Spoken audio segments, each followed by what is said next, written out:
നമസ്കാരം കൂട്ടുകാരെ, ഞാൻ ആര്യ.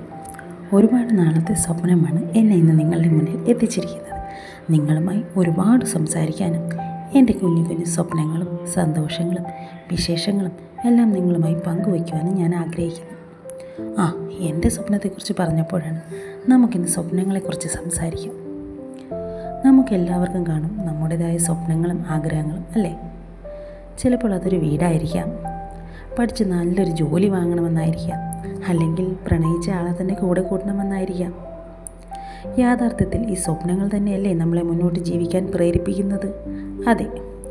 ഇനി സ്വപ്നങ്ങൾ കണ്ടാൽ മാത്രം പോരാ, നമ്മൾ ഈ സ്വപ്നങ്ങളെ കൈക്കലാക്കണം. അതത്ര നിസ്സാര കാര്യമല്ല താനും.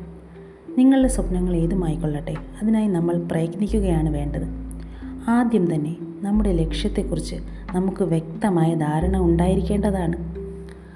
ഇനി അടുത്തതായി നമ്മൾ നമ്മുടെ ആത്മവിശ്വാസം വളർത്തിയെടുക്കണം. നമ്മളെ കൊണ്ടത് കഴിയും എന്ന് നമ്മൾ ആദ്യം മനസ്സിൽ ഉറപ്പിക്കണം. പലരും നമ്മളെ പല രീതിയിൽ നിരുത്സാഹപ്പെടുത്തും. അത് കാര്യമാക്കാതെ ഉറച്ച ചുവടുകളോടെ ആത്മവിശ്വാസത്തോടെ നിങ്ങളുടെ സ്വപ്നത്തിനായി പരിശ്രമിക്കുക. അപ്പോൾ 1000 സാധ്യതകൾ നമ്മുടെ മുന്നിൽ തെളിഞ്ഞു വരും. നമ്മുടെ സ്വപ്നങ്ങളെ പിന്തുടരാൻ ധൈര്യമുണ്ടെങ്കിൽ നമുക്കത് നേടിയെടുക്കാൻ സാധിക്കും. ആത്മവിശ്വാസത്തോടെ നമുക്ക് ഒന്നിച്ചു മുന്നേറാം. വീണ്ടും കാണാമെന്ന പ്രതീക്ഷയോടെ നിങ്ങളോടൊപ്പം ആര്യ. നന്ദി.